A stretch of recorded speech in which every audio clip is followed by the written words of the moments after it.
Welcome back to another episode of Ask the Techies. I'm D.Lee Beard. And I'm Tim Welsh, back from a long hiatus.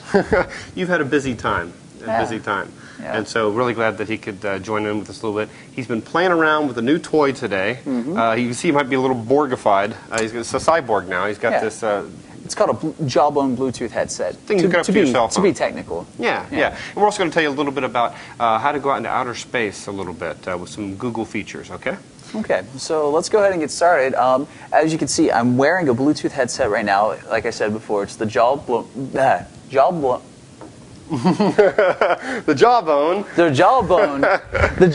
Bluetooth headset. And now that I've recovered, basically...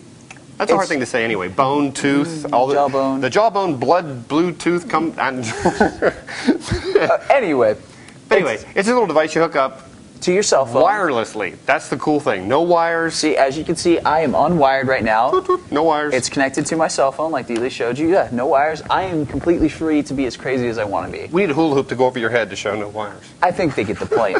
But the first thing I always look for when it comes to anything that goes into my ears is comfort, because, you know, ears are important.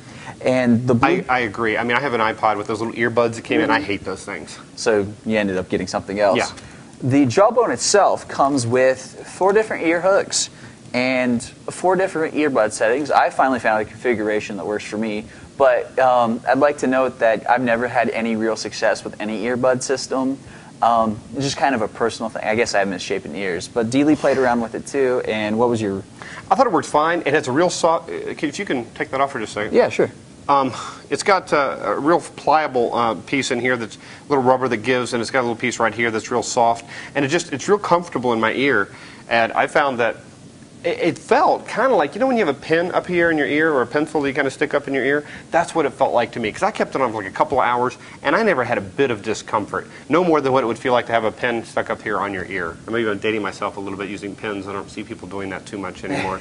But I thought it was pretty comfortable. And I finally got it to work for me. It just took some playing around with, and that's the nice thing, is they do give you the chance to play, because there's left ears, right ears, so even if you didn't want to wear it in your right ear. Yeah. And the other thing, after you get it to work for you, you got to work on pairing it to your cell phone. And pairing any Bluetooth device, because I've used other Bluetooth headsets before too, and the thing is, you just got to follow the directions. And the one that I've used before I used the Jawbone, it was cryptic. Couldn't figure it out. The Jawbone directions were very simple. They told you exactly what to do. And so I want to give, a round of applause to Jawbone for making something simple to understand. And then after it's paired, once you have it finally synced up, follow the directions that come with the Jawbone, follow the directions that come with the phone. It's self-explanatory, bang, bang, bang. Once you have it, then it's just an on and off feature. If I want to turn the Jawbone off to charge it and leave my phone on, I just turn the Jawbone off. And it stays paired with that cell phone. Even when you turn the Jawbone off to recharge it and come back to that phone, it'll stay paired with that one until you pair it to a different device? That is correct. Okay. I've paired it, through my testings, I've had to pair it to another phone so I could hear somebody else talking.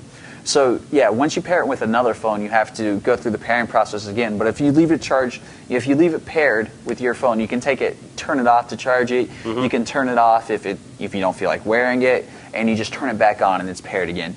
Which kind of leads me to my next point, is about the use of the buttons on the Jawbone itself. I had a hard time finding the buttons on there. It talks about there's 2 buttons on here, but they're like, I don't know, they blend in with the architecture of the device. It's kind of, they are blended together. If you can see here, there's the back. Or can we pull up the close-up image that we've got? Yeah, that'll work. Okay. And you see you have the black part, which is, that's one of the buttons here. And then you also have the silver part, which the Jawbone also comes in black, silver, or red. So for mine, it's silver. So, and then the silver part's the other button. And one thing that I've noticed is, if you don't kind of brace it when you go to push the buttons in, it kind of hurts because it's pushing into your ear. So I've learned to hold on to the Jawbone and then press the button. The black button on the back is the noise canceling feature, which is what I think sets the Jawbone apart, because its noise canceling abilities, as we'll show you in a little later, are great. And then the push to talk, the talk button and the end call button are the silver piece here. And like I said, just grab it before you push into your eardrum. So you kind of hold it and then push. hold, push, and then now you're not puncturing your ear. And the quality of incoming calls I found were actually better because it's an earpiece directly in my ear instead of my cell phone up to my ear. Where you're picking up a lot of other outside noises, and it's probably a better quality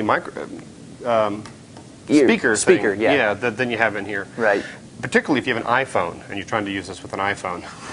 Because those are notorious for having a problem. I've heard problems with the earpieces on iPhones where people say take a pen and push into it and puncture the little seal. Yeah. That's kind of, I guess, makes it waterproof or something. But yeah, that's for another show. Yeah, another show. But yeah, so this would be good audio. Right. Yeah, like I said before, the audio is better than my stock cell phone, so I was pretty happy about that. And the quality of outgoing calls, D.Lee and I have played around with this. I've played around with it by myself. So let's just go ahead and... Well, first we'll tell them just a little bit. My perception was that it actually does a pretty good job. Tim drove around. He was on one of the bumpy roads in Athens. That's bricks. So it's... and I couldn't tell that he was on any kind of bumpy road, having any kind of noise. It seemed to do a great job canceling things out. I did feel like when you went to your phone's microphone instead of the Jawbones, that you sounded better. The bass was still in there. So by canceling out the vibration, you lost some of the lower frequencies, and so it sounded a little bit like Tim was in a tin can. Right. But I figured probably the only... Go ahead. I was just going to say, I've tested it, by myself independently too, and I found the same thing, that anytime somebody's talking through the headset itself, if the noise canceling feature is in use, you kind of lose some of the lower tones, the richer tones, and obviously that's more of a problem for male users than it would be for female users, because a female user, their voices are out of the bass range anyway. Yeah. So. But I think probably, we're not just going to say, it works great, okay, it does work great, but we can't just have it work great. We're the techies. We have to push the limits. We have to see how much can it endure. So we're actually going to we're actually going to call a number and record what happens while Tim talks on here, and I'm going to jump around like a madman chanting. I'm making car noises and things like that, okay? Okay, so here we go. All right, here we go. Are you ready? Yep.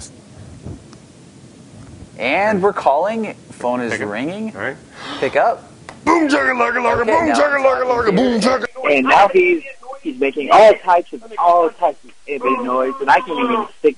There's nothing, there's not really a lot going on. So I'm going to go ahead and end this call here, and like I said, grab it, and then hold, click, and it's done.